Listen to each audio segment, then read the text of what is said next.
Assalamualaikum warahmatullahi wabarakatuh. Perkenalkan, kami dari kelompok 10. Di sini kami akan mempresentasikan hasil diskusi kami mengenai sistem endokrin, yaitu gonad perempuan. Sistem endokrin ini sendiri merupakan sistem kelenjar yang tidak mempunyai saluran untuk mengalirkan hasil sekresinya. Biasanya dirembeskan ke dalam sistem sirkulasi dalam tubuh, contohnya hormon. Selanjutnya akan dijelaskan oleh Windy Ayu Purwasari. Gonad perempuan.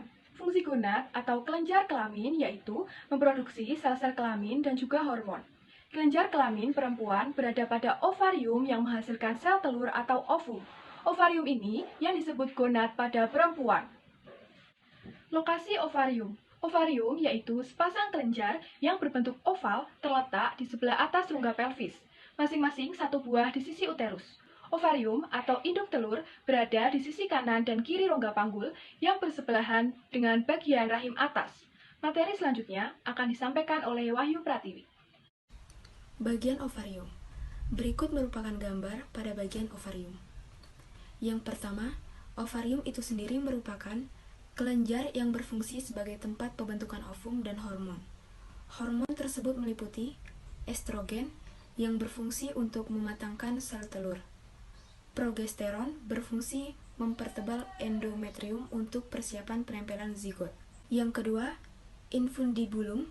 Infundibulum merupakan bagian tuba Fallopi yang terletak paling ujung dekat dengan ovarium. Yang ketiga, tuba Fallopi. Tuba Fallopi merupakan saluran sel telur dari ovarium. Yang keempat, uterus atau rahim. Uterus atau rahim merupakan bagian alat reproduksi yang berfungsi sebagai tempat pertumbuhan dan perkembangan janin. Pada bagian dinding uterus terdiri dari 3 lapisan yaitu perimetrium, merupakan bagian terluar uterus yang bersinggungan langsung dengan rongga perut. Myometrium merupakan bagian tengah dan paling tebal. Myometrium didominasi oleh lapisan-lapisan otot polos serta dilengkapi oleh pembuluh darah, pembuluh limfe, dan juga saraf. Dan endometrium. Endometrium merupakan bagian uterus yang berhubungan dengan rongga uterus. Yang kelima, serviks. Serviks disebut juga dengan leher rahim. Dan yang terakhir, lubang vagina. Sebagai jalan lahir bayi saat persalinan, sebagai tempat kopulasi, dan tempat keluarnya darah menstruasi. Bagian-bagian ovarium. Yang pertama, bagian permukaan. Bagian permukaan merupakan bagian terluar ovarium yang disusun oleh epitel kuboid selapis atau epitel germinal. Yang kedua, korteks. Korteks merupakan bagian yang terletak setelah bagian permukaan. Sebagian besar korteks disusun oleh jaringan ikat.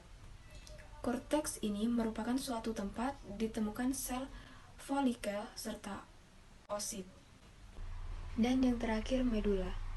Medula merupakan bagian terdalam dari ovarium yang disusun oleh jaringan neurovaskular. Materi selanjutnya akan disampaikan oleh Vivi Febrianti. Ya, selanjutnya yaitu fungsi ovarium. Fungsi ovarium antara lain sebagai organ reproduksi. Ovarium di sini menjadi tempat terjadinya perkembangan sel telur disertai pembentukan sel folikel. Perkembangan dari sel folikel ini akan dirangsang oleh hormon folikel stimulating hormone atau FSH. Yang kedua yaitu sebagai kelenjar endokrin. Di sini ovarium menghasilkan hormon estrogen dan progesteron. Hormon estrogen. Hormon estrogen merupakan hormon seks yang penting untuk perkembangan seksual dan reproduksi. Estrogen dihasilkan oleh follicle growth dan dirangsang oleh hormon FSH. Beberapa fungsi estrogen bagi wanita yaitu sebagai berikut. Yang pertama, merangsang perkembangan organ seks sekunder seperti pertumbuhan payudara, rambut kemaluan, dan ketiak. Yang kedua yaitu mengatur siklus menstruasi dan mengendalikan pertumbuhan dinding rahim selama masa menstruasi. Kemudian, estrogen juga berperan dalam pembentukan tulang serta untuk pembekuan darah. Penjelasan selanjutnya akan dijelaskan oleh Zaida Syahira Liliane. 2. Hormon progesteron. Progesteron fungsi utamanya yaitu berhubungan dengan siklus menstruasi, kehamilan dan perkembangan embrio. Hormon ini dihasilkan oleh korpus luteum dan dirangsang oleh LH. Beberapa fungsi progesteron antara lain ialah 1.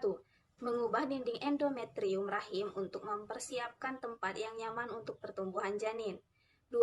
Progesteron bekerja sama dengan hormon prolaktin untuk mematangkan payudara agar dapat memproduksi ASI. 3. Menurunkan respon kekebalan tubuh wanita selama terjadi proses pembuahan untuk menyiapkan kehamilan.